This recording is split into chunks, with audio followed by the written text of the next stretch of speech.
आपको याद है इराक के ऊपर जब हमला किया गया था, अमेरिका ने क्या कहा था? अमेरिका ने कहा था वहां वेपन ऑफ मास डिस्ट्रक्शन है, इसलिए उस जगह का और उस जगह के ऐसे हुक्मरानों का जो इसको प्रश्रय दे रहे हैं उनका समाप्त होना जरूरी है। और बाद में ऐसा कोई वेपन ऑफ मास डिस्ट्रक्शन निकला नहीं। वेनेजुएला के पास युद्धपोत अमेरिका ने खड़ा कर दिया है। कहा यह है कि यहां ड्रग कार्टेल को समाप्त किया जाना उसका उद्देश्य है। क्या वाकई ऐसा है या असल में तेल का खेल है वेनेजुएला के साथ? यह हम समझने की कोशिश करेंगे। प्रतिशोध में बहुत ध्यान से इस बात को देखिएगा और यह भी देखिएगा कि कैसे अमेरिका में लंच खाकर आने के बाद फील्ड मार्शल मुनीर जहर उगलना शुरू कर देता है। यह सिलसिला तभी शुरू हो गया था जब वो अमेरिका में मौजूद था। अब पाकिस्तान आने के बाद ये बातें कही जा रही हैं कि यहां तो हम न्यूक्लियर टेस्ट करेंगे। साथ ही ये वहां के लोगों को बरगलाने के लिए, उनके हाथों में एक झुनझुना थमाने के लिए कैसे एक आदत सी बन गई है पाकिस्तान के भीतर उन लोगों की जो वहां के आवाम को कठपुतलियों की तरह नचाते हैं, आपको बताऊंगा। लेकिन पहले ये खबर देखिए। न्यूक्लियर टेस्ट का डर फैलाने में लगा हुआ है पाकिस्तान। मुनीर के खिलाफ पाकिस्तान में भारी नाराजगी है। नाराजगी दूर करने के लिए एटम बॉम्ब का झांसा दिया जा रहा है। आवाम को न्यूक्लियर लॉलीपॉप देने में जुटा हुआ है मुनीर न्यूक्लियर लॉलीपॉप देने में जुटा हुआ है। भारत ने स्पष्ट कर दिया है कि अब ये न्यूक्लियर ब्लफ चलेगा नहीं, लेकिन अब उसको इसी का सहारा है। न्यूक्लियर करते ही वो यहां तक पहुंचा तो एक बार फिर से न्यूक्लियर की रट, एक बार फिर से परीक्षण की बातें की जा रही हैं।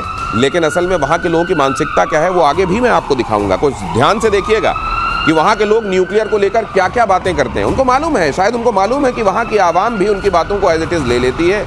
जो चूरन दे दिया जाता है वो उस चूरन को स्वीकार लेते हैं। पहले ये जरा समझने की कोशिश करते हैं। एयर मार्शल पीके श्रीवास्तव मेरे साथ जुड़ गए हैं। जनरल के सिन्हा भी इस चर्चा में मेरे साथ हैं। सर गुड इवनिंग, जय हिंद। ये फिर से न्यूक्लियर निकालना है। ये न्यूक्लियर वाली जो छतरी है इनकी हमने तार कर दी एक बार। अब टेस्ट करके बताएंगे, अब दूसरा बनाएंगे। पुराना वाला तो चला गया क्योंकि गिराना हिल भी हिला बहुत दिनों तक। उसकी हिलने के बाद सब लोग समझ गए कि ये ब्लफ है। अब इसने क्या करें, क्योंकि कुछ चूरन खा के आए वहां से, व्हाइट हाउस से। अब इन्होंने कहा कि हम जरा एक टेस्ट करके बताते हैं। कौन मारे कोरोना टेस्ट? मना कहाँ कर रहे हैं? हम हैं तैयार।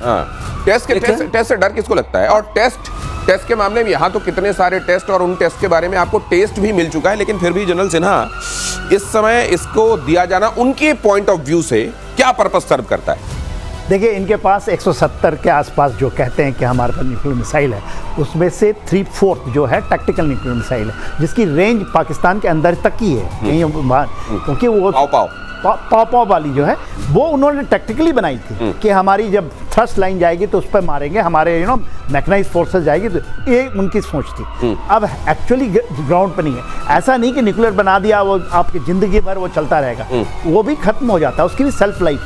तो इनकी सेल्फ लाइफ तो खत्म है। ये भी माना जाता है कि ये अमेरिकन हैं, उनके पाकिस्तान के हैं नहीं। जो कि किराना हिल में जब सरगोदा में फायर हुआ वहां से 25 किलोमीटर दूर है। अगर वो भी हिल गया, और वो कहते हैं कि दोनों सरगोदा के जितने भी थे, उनके इन गेट और आउट गेट का वो जो आया है वो पिक्चर सैटेलाइट इमेजरी आई है कि वहां खत्म हो गए। इनके पास है या नहीं है, ये भी एक बहुत बड़ा क्वेश्चन मार्क है। तो ये कुल मिलाकर एक बार फिर से वो जो ध्वस्त हुआ है, वो पहले जो ब्लफ बार बार दे रहे थे और उसका भारत ने हवा निकाल दी, उस पंक्चर फुग्गे को फिर से फुलाने की कोशिश की जा रही है। सर, इसके बियॉन्ड भी है कुछ? इसके बियॉन्ड कुछ नहीं। इनको ये लगा कि हमने जो न्यूक्लियर का ब्लफ दिया, और इनके सारे मंत्री, रेल मंत्री, तेल मंत्री, जेल मंत्री सब बोल रहे थे कि चौको बस आने के लिए रखे हैं। उस वक्त भी हम लोग कह रहे थे कि इनमें से कोई चलने वाला नहीं है, क्योंकि लेकिन एक तार से मैं जरूर जोड़ना चाहूंगा। ये जो महाबैठक हुई थी व्हाइट हाउस में, उसमें भी जिक्र आया था इंडिया पाकिस्तान 2 न्यूक्लियर कंट्रीज, उसको मैंने रुका दिया। अब जरा ये देखिए ना, ये अगर उससे बढ़ के ये बता रहे हैं कि आपका नोबेल पीस प्राइज पक्का, मैं तो टेस्ट करने भी जा रहा हूं। अब देखिए, पाकिस्तान की ये जो न्यूक्लियर वाली छवि बनी हुई है ना, इसमें असल में अमेरिका का भी थोड़ा हित सधता है। और क्योंकि हित सधता है तो इस वाली वॉल को जब पंक्चर हो गई तो अमेरिका को भी कहीं लगा कि शायद इसको रीइंफोर्स तरीके से फिर से कोशिश करना चाहिए, शायद बन जाए। अब जरा देखिए वहां के लोग किस तरीके से, वहां के हुक्मरान, वहां के वो तमाम लोग जो जनता का पागल बनाकर अपना उल्लू सीधा करते हैं। पाकिस्तान में चाहे किसी भी पार्टी की सरकार हो या फौज का शासन, भारत के साथ युद्ध और परमाणु बम हमेशा से वहां के लिए हॉट टॉपिक बने रहे। परमाणु बम को इस्लाम की रक्षा से तक जोड़ दिया जाता है। ये उनकी जाहिलियत की गवाही देता है, लेकिन वो करते हैं क्योंकि यही चूरन वहां बिकता है। आगे बढ़ने से पहले इमरान खान सरकार में मंत्री रहे शेख राशिद की ये बात तो सुन लीजिए, पाव पाव वाली बात तो सुनिए जरा। ये आपने शायद मिस किया होगा।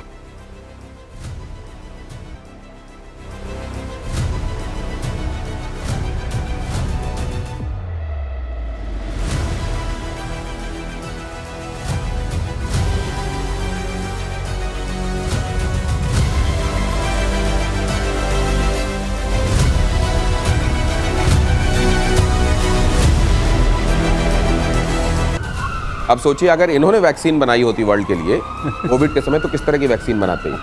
ये बॉम्ब में हिंदू मुसलमान कर रहे हैं। और साथ में ये तब की बात है जब ये ऑपरेशन सिंदूर के कई साल पहले ये बात कही गई थी कि अगर कभी ऐसा हुआ तो फिर तो छोटी जंग होगी, सीधे एटम की बात आएगी। आपने देख लिया क्या हुआ ऑपरेशन सिंदूर में। यही ब्लफ कॉल कर दिया है हिंदुस्तान ने, और इसीलिए वहां थरथराहट और घबराहट है। इसलिए बयानों से एक बार फिर से उसको रिपेयर करने की कोशिश की जा रही है। सर, ये बयान वाली सीमेंट से रिपेयर हो जाएगा क्या? और ये वहां के लोग क्या इतना इनको अपने लोगों को ग्रांटेड लेते हैं कि हम हिंदू मुसलमान वाला बम बना लिया, मतलब मारेंगे तो केवल हिंदू मारेंगे उससे। ये जो आपने रशीद साहब की बात की, ये कब का बयान है मालूम है? जब बालाकोट में स्ट्राइक हुआ था, उन्होंने कहा ये करके देखो, हम मारेंगे ये पाँव भारी, बोलते थे पाँव 1 किलो के मारेंगे बम। उसके बाद भारत ने 4 दिन तो चले ना, और उनके वो तो कहते हैं किराना हेल्थ तक मार दिया। आपने उनके दूसरे जो हैं बेसिकली आपके नूर खान के आसपास भी जो न्यूक्लियर कमांड है, जो उनके कमांड एंड कंट्रोल सिस्टम को वहाँ पे भी मार दिए। और नहीं तो उन्होंने नहीं बोला, तो आसाम तक मार रहे थे। मैं तो ये शेख रशीद जो हैं, ये पूरी दुनिया में प्रूवन है किस तरह के आदमी। लेकिन वहां के लोग इनको कैसे झेलते हैं, कैसे ये मानते हैं कि ये उनके लिए उन पे रूल करने वाले के लायक है। ये दिनेश कैसे आप जानते हैं वो झेलते हैं? वो ये वन वे ट्रैफिक है। अच्छा, ये बोलते हैं वो सुनते हैं। अच्छा, ये बोलते हैं वो सुनते हैं। और जहां तक बात है, जो जनरल सिन्हा भी कह रहे थे, ये जो हमने वहां नूर खान पे इनको मारा है, जो इनका स्ट्रेटेजिक प्लान्स डिवीजन का हेडक्वार्टर्स था, कमांड एंड कंट्रोल सेंटर था, एयर फोर्स का, जानते कितना नीचे था? 60 मीटर्स नीचे था। वहां घुस करके आपने मारा है। मुझे फिल्म तो याद नहीं आ रही, लेकिन मकरंद देशपांडे उसमें थे, और वो पिटते हैं बहुत बुरी तरह, और फिर कहते हैं तू यहीं रुक, मैं यहीं आता हूँ, तू यहीं रुक, मैं अभी तो वापस लौट रहा हूँ। वही बात। इतना भी पिटने के बाद एक बार फिर से धमकियां देना पाकिस्तान की आदत है, और वो कंटिन्यू कर रहा है। अमेरिका ने वेनेजुएला के पास 3 युद्धपोत तैनात किए। अगली खबर देखिए। अब जरा अमेरिका की भी स्मार्टनेस देखते चलिए। तेल को नहीं बोला जाता सीधे सीधे कि मेरी निगाह तेल पर है, ये नहीं कहा जाता। कारण हवाले कुछ और दिए जाते हैं, लेकिन असल में कैसे नेचुरल रिसोर्सेस। और ये ट्रंप के बारे में कहा जाता है कि ट्रंप अपने आप को पावरफुल, जमीन के ऊपर की चीजों पर उनकी निगाह नहीं है, जमीन के नीचे, जमीन के गर्भ में क्या क्या है, ट्रंप हमेशा इसी को स्कैन करते रहते हैं। अमेरिका ने वेनेजुएला के पास 3 युद्धपोत तैनात किए। अमेरिका ने ड्रग कार्टेल के खिलाफ लड़ाई का हिस्सा इसे बताया। वेनेजुएला के राष्ट्रपति ने कहा उनका देश अपने हितों की रक्षा करेगा। अमेरिकी एक्शन से निपटने के लिए 45 लाख लड़ाके तैनात करने का ऐलान वेनेजुएला ने कर दिया।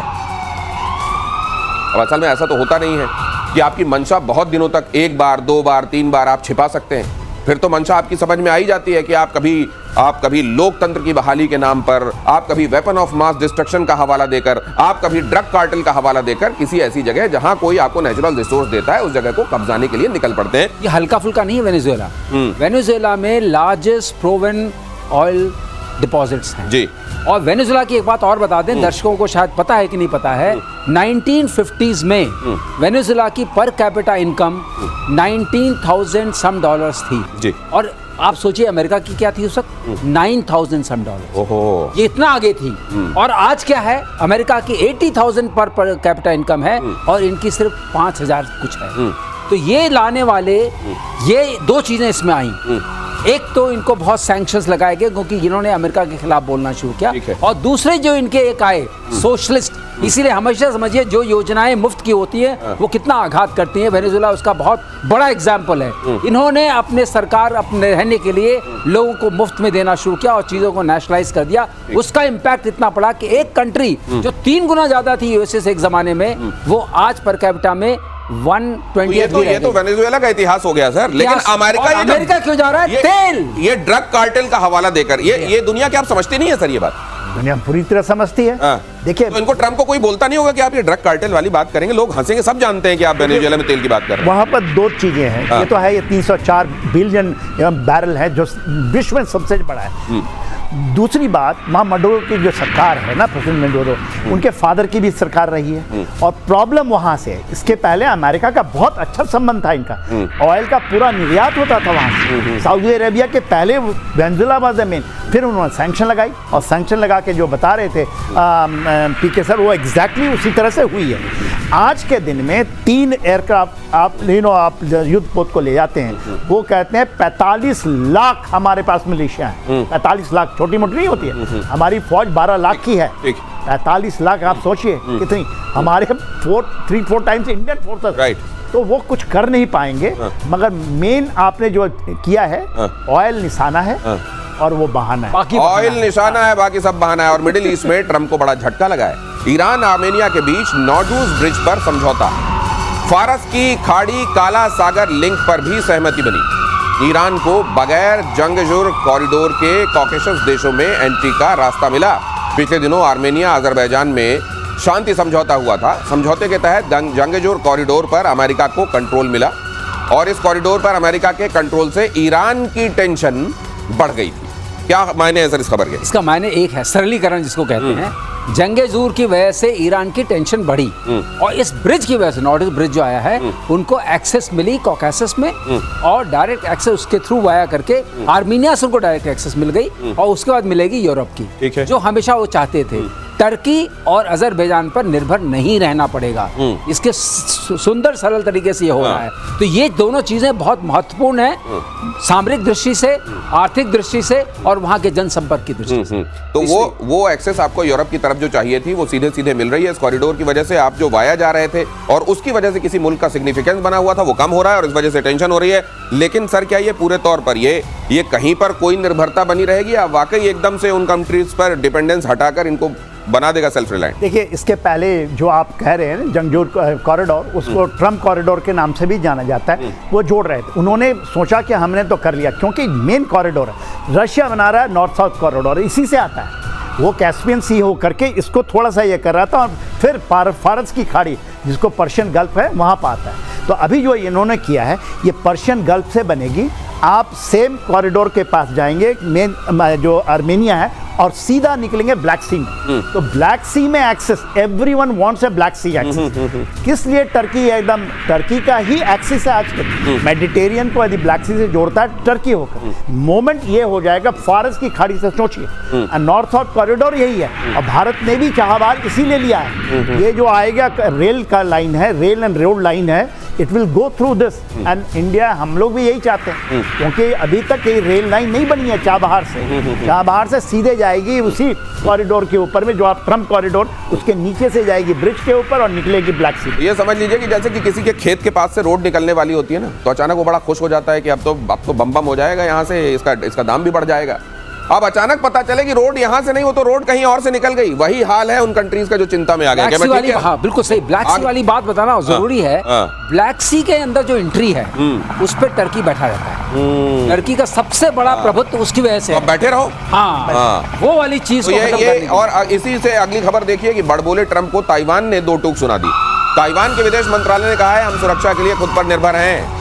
ट्रंप ने जिनपिंग के हवाले से दावा किया था, कहा था उनके शासनकाल में ताइवान पर चीन नहीं करेगा आक्रमण।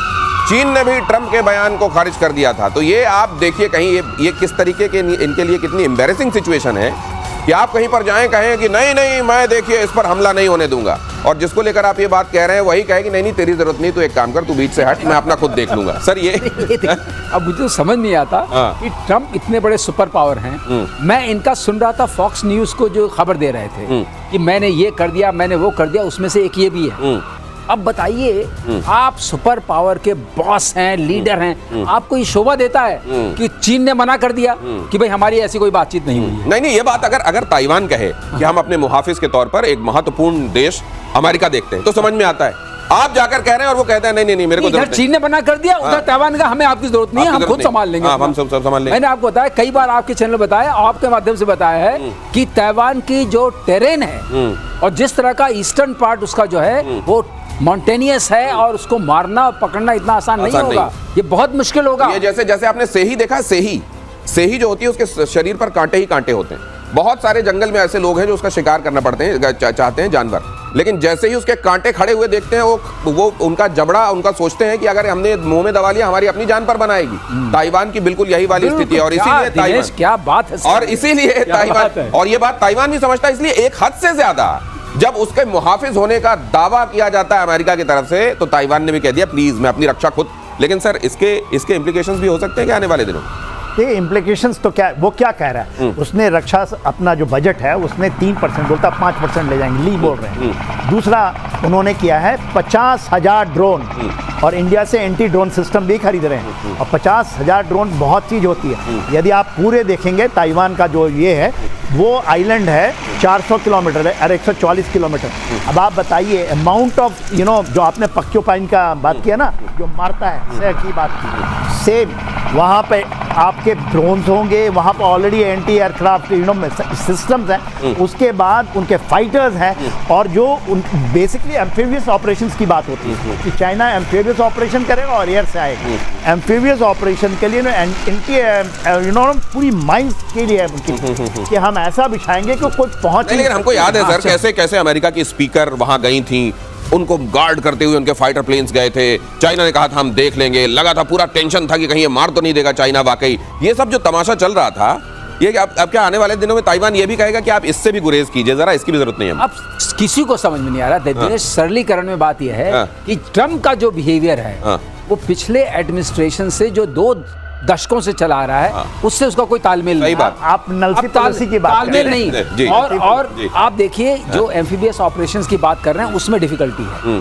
उसमें डिफिकल्टी ये है कि जो ताइवान का most of the coastal area है वो शैलो है, इसलिए वहां पर एक्सेस इतनी आसान नहीं है। एम्फीबियस फोर्स के लिए भी एक्सेस इतनी आसान नहीं है, और अगर आपने उसको माइन कर दिया तो बहुत ही मुश्किल। और माइन करके रखा हुआ है उन्होंने बहुत दिनों से। 50,000 ड्रोन में इस साल में ही 17,000 आ जाएंगे, फिर बाकी 37 आने वाले हैं। नहीं, सबसे बड़ी बात यह है कि मान लीजिए आप किसी के मित्र हैं, आप किसी की रक्षा करना चाहते हैं या करते हैं, लेकिन अगर आप उसको बड़बोलेपन में चारों तरफ इस तरह से कहते घूमने लगेंगे कि उस व्यक्ति जिसकी रक्षा आप कर रहे हैं उसकी खुददारी पर चोट पहुंचने लगेगी, वो खुददारी पर चोट बर्दाश्त नहीं करेगा। वो एक काम कीजिए, आप रहने दीजिए, आप इतना गा रहे हैं, इतनी डफली बजा रहे हैं कि आप इससे मेरी फजीहत छीछा लेदर ज्यादा करा रहे हैं, आप चुप रहिए, आपकी आवश्यकता नहीं है। ये वाला मैसेज है। लेकिन इतनी बारीकियों को समझने के लिए सेंसिटिविटी चाहिए होती है, और जब दिमाग में केवल डील और डील चल रही हो, नोबेल चल रहा हो, तो फिर ये सेंसिटिविटी समझ में नहीं आती। चीन के खतरे को लेकर ताइवान की बड़ी प्लानिंग। अगली खबर, अगले 2 सालों में 50,000 ड्रोन खरीदने का प्लान। यही बात अभी एयर मार्शल श्रीवास्तव बता रहे थे आपको। साल 2026 में 11,270 ड्रोन खरीदेगा ताइवान। साल 2027 में 37,480 ड्रोन खरीदने की योजना। तो ये खुद भी कर रहा है अपनी तैयारी। ये सर अमेरिका वैसे कर रहा है कि मान लीजिए मैं आपको गिफ्ट में एक पेन दूं, और मान लीजिए आप इस बात का एहतराम करने के लिए कि मैंने आपको वो गिफ्ट में पेन दिया, आप उसको पॉकेट में लगाएं। लेकिन जैसे ही आप पॉकेट में लगाएं और आप किसी से मिल रहे हो, मैं बोलूं ये वाला जो पेन है ना, सोशल गैदरिंग में ये मैंने और इतने बार कर दूं कि आप एक दिन लेके पटके कि ये रख अपना पेन, ये वाला हाल हो गया। बिल्कुल सही। लेकिन पर्क्यूपाइन वाला जो आपने सही वाला पर्क्यूपाइन, हाँ वो वाला जो आपने किया वो बहुत सटीक बैठता है। अगर आप 50,000 ड्रोन जो लिए आते हैं, इसमें अगर आप कैटेगरीज देखेंगे, जब एक्सपैंड करते हैं इसको, तो इसमें छोटे-छोटे ड्रोन हैं और बड़े ड्रोन हैं। बहुत ज्यादा मारक ड्रोन नहीं है। ऐसे नहीं कि आप 1200 किलोमीटर जा रहे हैं, 1000 किलोमीटर जा रहे हैं। ये 100, 200, 4 किलोमीटर, 6 किलोमीटर और छोटे छोटे लेकर के। तो ये वही है कि तीर आके लगना शुरू करेंगे आपको, अगर आप आएंगे, अगर मेरे आसपास आएंगे। तो मतलब ताइवान को मालूम है, कर रखी है ताइवान को ये मालूम है कि मुझे ऐसी तैयारी करना पड़ेगा। लिमिटेड रिसोर्सेज में गुरिल्ला तरीके से सम्मान पर इतना चोट की जा रही है हर देश के, कि हर देश अब खड़ा होकर बोल रहा है हम अपना देख लेंगे, आप अपना देख लीजिए। गैरत को नहीं ललकारा जाना चाहिए। एक हद से ज्यादा अगर किसी की गैरत को ललकारा जाएगा, मददगार भी फिर उस गैरत वाले को नहीं चाहिए होगा। वो गैरत वाला कहेगा ये मदद नहीं चाहिए, मैं इसके बगैर देख लूंगा, हो सकता है थोड़ा नफा नुकसान हो, लेकिन मैं अपनी गैरत के साथ तो रहूंगा। और रशिया ने यूक्रेन की तरफ हेवी स्ट्रेटेजिक बॉम्बर्स भेजे हैं। अगली खबर देखिए, ओलेन्या एयरबेस से टुपोलेव Tu-160 ने भरी उड़ान। रूस का सुपर बॉम्बर है टुपोलेव 160। ये टुपोलेव की वजह से इसको TU कहा जाता है, और Tu-160 ने उड़ान भरी है। मतलब इसके मायने हैं जनरल सिन्हा, क्या मैसेजिंग है इसमें? देखिए ये स्ट्रेटेजिक बॉम्बर है, और इसमें स्टेल्थ भी कुछ हद तक है। यही है सर व्हाइट स्वॉन। सफेद हंस। सफेद हंस ये उड़ा है, और वो डेप्थ एयरफील्ड से और फॉरवर्ड एयरफील्ड में इसकी स्टेज फॉरवर्डिंग हुई।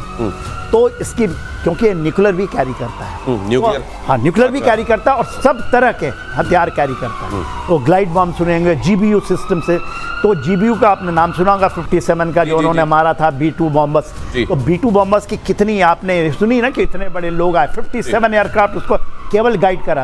और ये अकेला, क्योंकि ये पकड़ से, रडार के पकड़ में आने से अभी तक इसने प्रूव नहीं किया है, मगर इसके लोग मानते हैं लोहा कि Tu-160 is a stealth bomber and A strategic bomber. तो स्ट्रेटेजिक बॉम्बर का जो आप ले आते हैं, इसके पहले रशिया ने कभी नहीं इसको लाया, क्योंकि वो मानता ही नहीं था। और यही टुपोलेव हैं जो खुले में एक जगह खड़े हुए थे, जहां पर जाके यूक्रेन ने ड्रोन से मार दिया था, कहा हमने देखिए उनके स्ट्रेटेजिक बॉम्बर्स को मार दिया। फिर आपको कई तरह की खबरें सुनाई दी, ये कि वो असल में, ये तो रशिया को भी मालूम था कि ये कर सकता है यूक्रेन, इसलिए उसने डमी खड़े किए हुए थे। ये भी खबर सामने आई कि जो डैमेज हुआ है बड़ा कम हुआ है, उससे टुपोलेव को कोई खास फर्क नहीं पड़ता। लेकिन उसी के बाद से यूक्रेन पर जो हमले थे रशिया ने, वो ट्रिपल कर दिए थे, बल्कि 4 गुने कर दिए थे।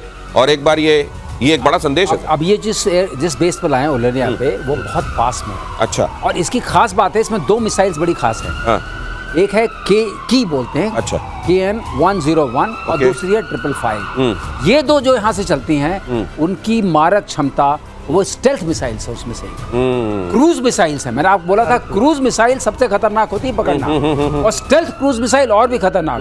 12,000 किलोमीटर तक रेंज है, 450 से 500 किलोग्राम तक का वो एक्सप्लोजिव ले आ सकती हैं। वो न्यूक्लियर भी हो सकता है, वो कन्वेंशनल भी हो सकता है। तो आप बताइए, जब ये किसके लिए सक्षम होगा?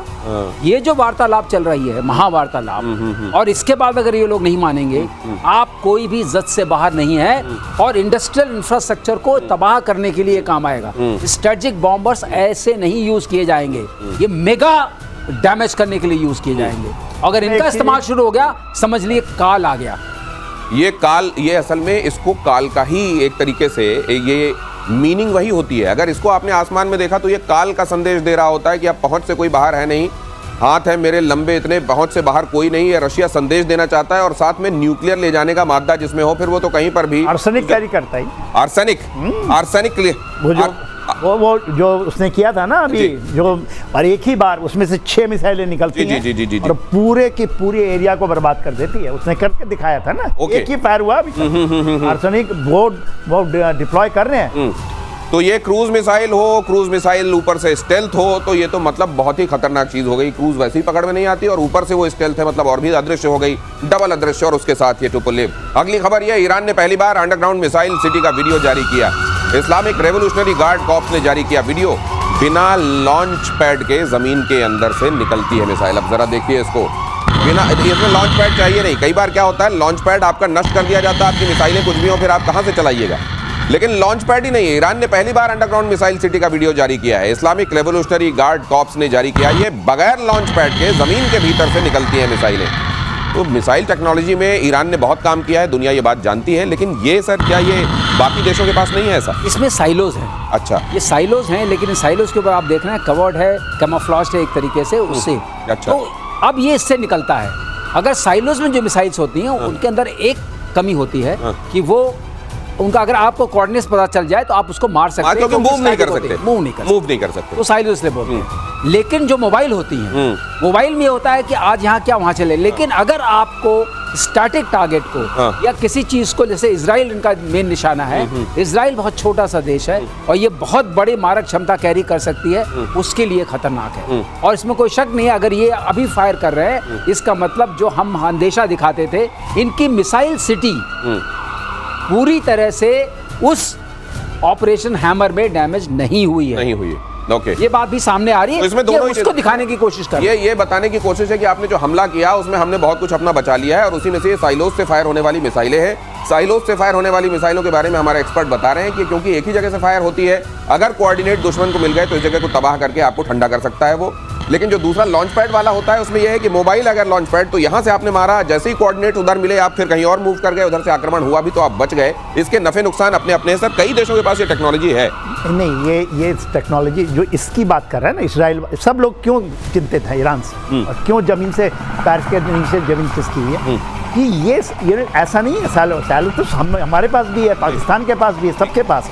बात ये है, ये सिटीज़ हैं, इन्होंने सिटी डेवलप की हुई है, आप उसको एग्जैक्टली नहीं पता कहाँ से फायर होगी। तो ये दिस इज एंड वो ऐसा नहीं कि वो पहले फाड़ेगा, कोई ऐसा नहीं कि उसके कोई बनाया हुआ है कि ये रास्ता, वो पहले फाड़ेगा फिर निकलेगा फिर जाएगा। ओके ओके, वो कोई वहाँ पे वैसे कोई होल्स डग आउट नहीं है सर? कोई किसी कंट्री के पास ये नहीं है। अच्छा। पहला है ये, इन्होंने डेमोन्स्ट्रेशन दिया है, ये जो देख रहे हैं डेमोन्स्ट्रेशन पहला डेमोन्स्ट्रेशन है अच्छा। वर्ल्ड में। इसलिए इनका 3000 इनके पास मिसाइल बोलते थे, 30,000 बनाने की, और कह रहे हैं कि बन रही है ये। ओहो। कि इसकी 3,000 थी और देखा आपने क्या किया था। 30,000 बनाने के बोलते हैं कि इनकी डबल तो हो ही गई है, 6,000 बना चुके हैं ये। ओके। और एक सिटी नहीं है, ये तो पहला सिटी का डेमोन्स्ट्रेशन है सर। लेकिन मान लीजिए कि ऐसा है भी कि वहाँ कोई गड्ढा पहले से नहीं है, गड्ढा नहीं, मान लीजिए कोई गड्ढा नहीं बनाए, वो ठीक है, सिटी है, आपने अंडरग्राउंड बनाई हुई है, वहां से आप किसी भी जगह से वो सरफेस को फाड़ कर बाहर निकल रही है अपने दुश्मन को, लेकिन जिस जगह पर उसने सरफेस फाड़ा वहां का कोऑर्डिनेट तो मिल ही जाएगा ना दुश्मन तो मिलेगा। See, once it is fired, क्योंकि वो फायर जब करेंगे ना तो वो कंसंट्रेशन में करेंगे, यही प्रॉब्लम है। मैं इसके ऊपर पढ़ रहा था कि क्या चीज है, क्यों कहते हैं कि किसी के पास ये कैपेबिलिटी नहीं है।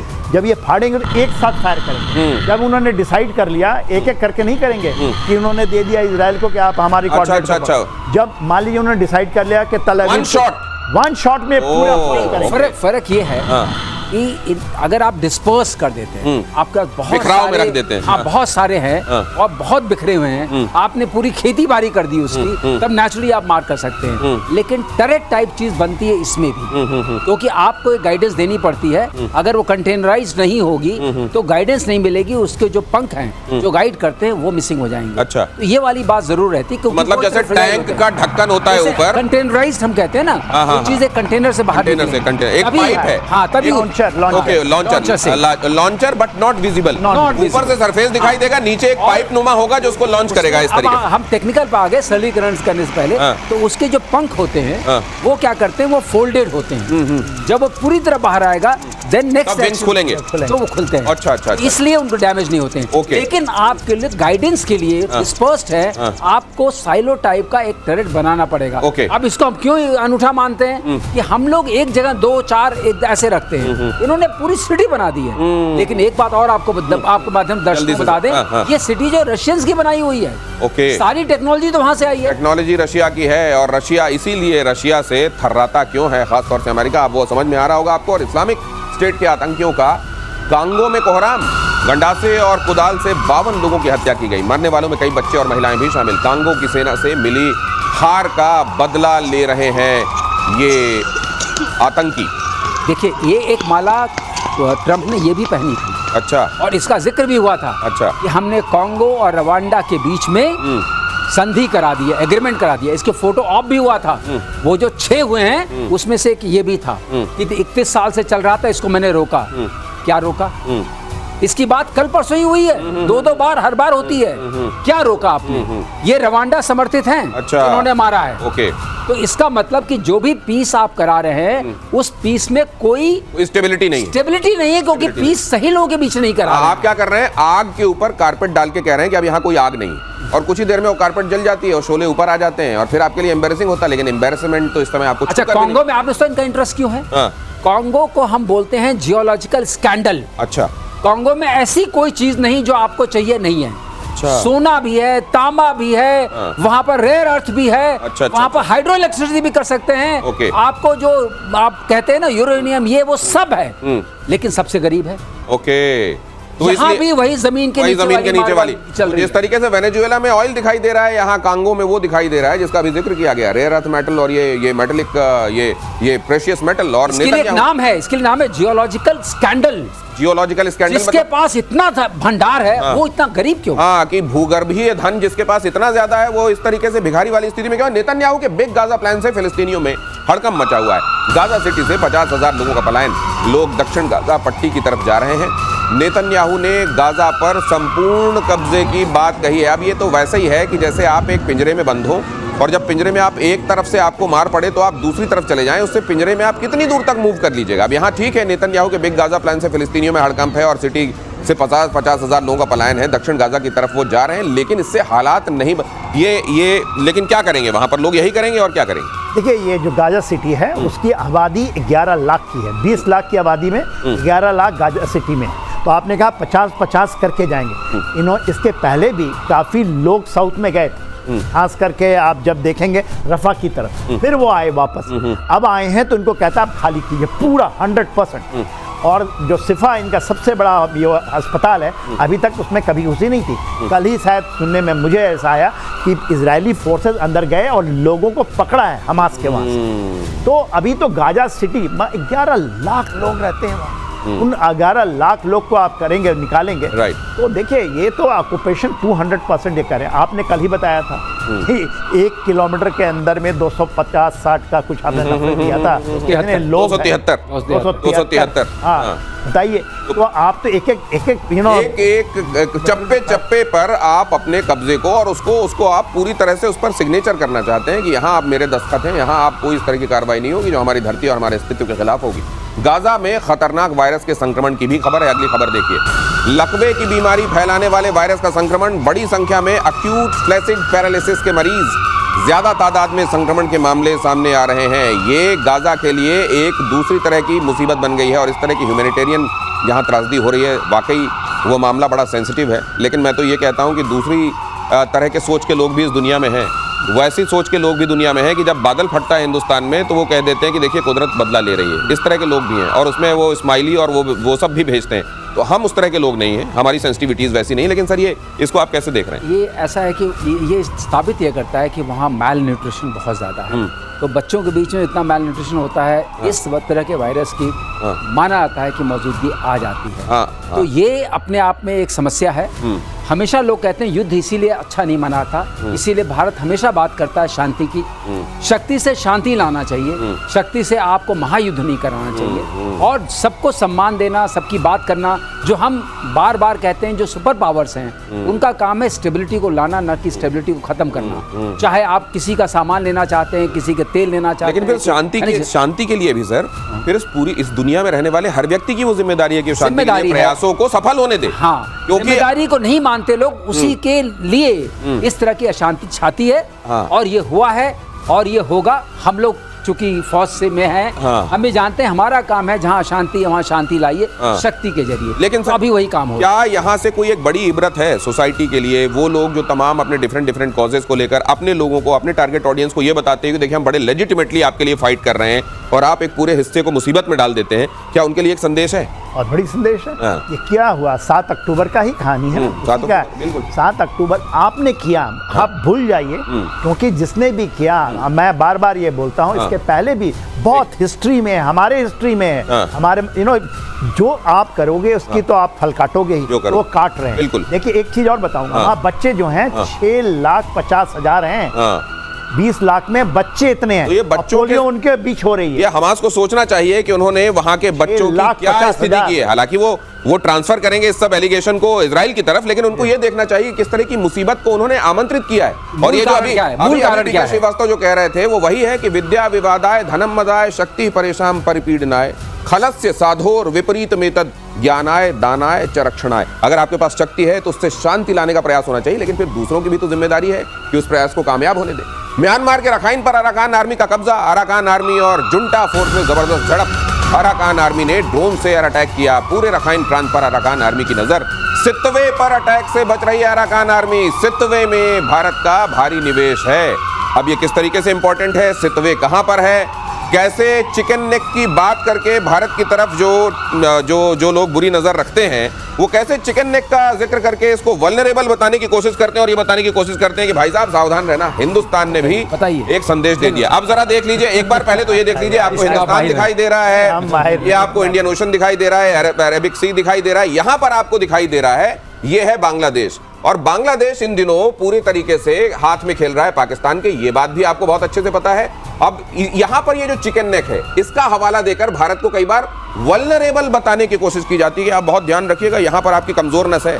भारत ने अपनी हर मजबूती और मजबूत करने और कहीं अगर कमजोरी है तो उसके वैकल्पिक क्या क्या तरीके वो कर सकता है वो उस पर भारत ने ध्यान दे दिया। अब ये क्या है वैकल्पिक तरीका, सितवे क्यों महत्वपूर्ण है, जनरल सिन्हा आपको बताएंगे। इस जगह पर फोकस कीजिए प्लीज, इस जगह पर देखिए ये सितवे है, सितवे पोर्ट भारत का है। जिस तरह से आपने उधर हमने देखा कि ईरान के अंदर में है चाबहार, सितवे हमें मिल गया है और ये भी 99 ईयर्स के लिए है। और यहाँ से कालादान प्रोजेक्ट है, ये देखिए भारत का हिस्सा है, ये हमारा मिजोरम का है, ये कालादान नदी है, ये प्रोजेक्ट यहाँ जाती है। आपने जो अभी अराकान आर्मी की बात की है, यहाँ पर है, ये रखाइन स्टेट, ये रखाइन स्टेट है, ये बांग्लादेश का है। और इसी से अमेरिका और यूएन का था एक कॉरिडोर कि ये कॉरिडोर बनाइए, अरकान आर्मी को हम यहाँ पकड़ेंगे। तो देखिए यदि यहाँ वो नहीं आ रहा है तो इशारों में समझिए कि क्या हमारे साथ अरकान आर्मी के संबंध हैं। ये बुद्धिस्ट हैं एंड ये रोहिंग्या के बरखिलाफ है।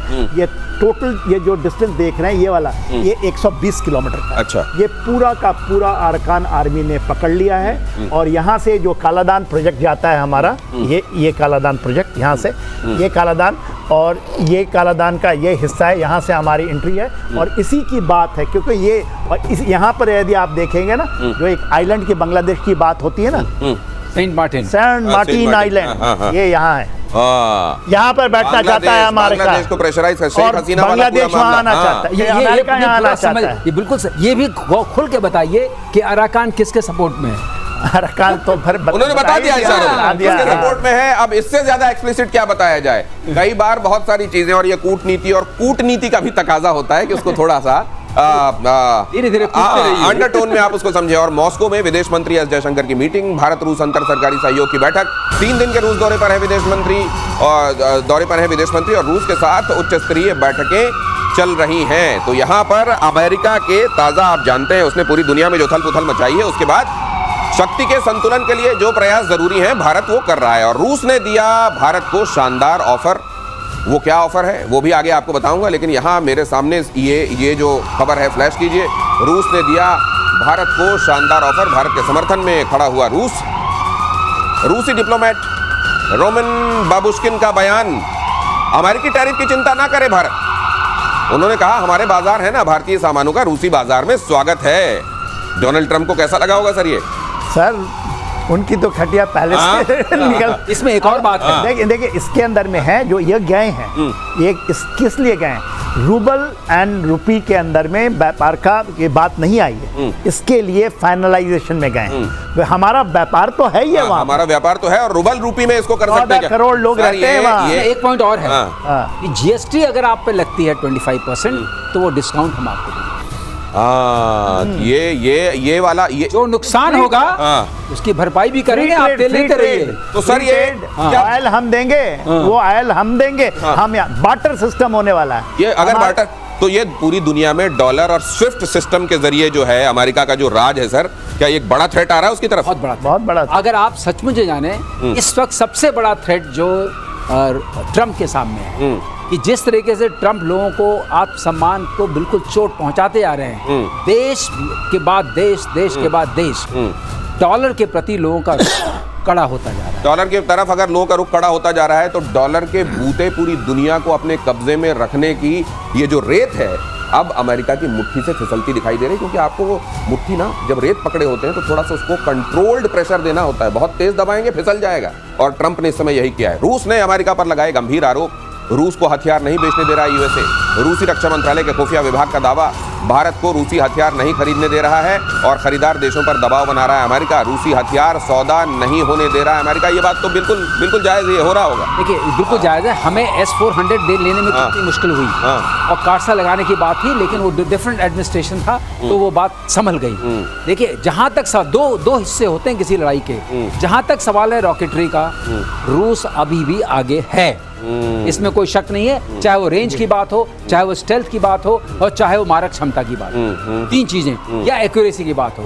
लेकिन जब आता है एयरक्राफ्ट पे, स्टेल्थ एयरक्राफ्ट का, जो हम अब खरीदना नहीं चाहते क्योंकि हमारे लिए बहुत महंगा है और उसको ऑपरेट करना बड़ा महंगा है। आपके माध्यम से मैं बता दूं, जो रडार अब्जॉर्बेंट मटेरियल होता है ना, जिसको हम राम बोलते हैं, जिससे वो स्टेल्थ आती है, वो बहुत महंगा और बहुत मेंटेन करने में बड़ा खर्चा आता है। इसलिए अपने आप में एक बहुत टफ प्रपोजिशन है ये। तो अब ये बात अमेरिका को पता चल रही है कि लोग रॉकेटरी की तरफ, यूएवी की तरफ ज्यादा झुक रहे हैं, तो उससे उनका मार्केट कम हो रहा है जी। ये मार्केट उनको सता रहा है। और ये दादागिरी से आप अपना माल बेच नहीं सकते, या कर भी सकते हैं, ऐसा तो एक लिमिटेड स्कोप में ही कर सकते हैं। ये अमेरिका को समझना चाहिए। व्हाइट हाउस की प्रेस सेक्रेटरी का बहुत बड़ा बयान जरा देखिए। रूस पर दबाव बनाने के लिए भारत पर 50% टैरिफ लगाया गया। प्रेस सेक्रेटरी कैरोलिन लिविट ने दावा किया कि यूक्रेन युद्ध रोकने के लिए भारत पर प्रतिबंध लगाया गया है। रूस से तेल लेने पर भारत के खिलाफ एक्शन होगा। हर दिन यही बात हम सुन रहे हैं और ये बताता है कि इस पूरे सिनेरियो में भारत का महत्व कितना ज्यादा है। एग्जैक्टली ये भारत को इमर्ज आउट कर दिया। और देखिए आज पहली बार वहां से जो प्रेस सेक्रेटरी ने बोला है वो सैंक्शन की बात की। उन्होंने टैरिफ की बात सैंक्शन की बहुत बड़ी सैंक्शन तुरंत लागू हो जाता है जब आप सैंक्शन लगाएंगे। तो ये एक बड़ी बात है। क्या ये पॉस्चरिंग है, क्या ये आपको डराने की बात?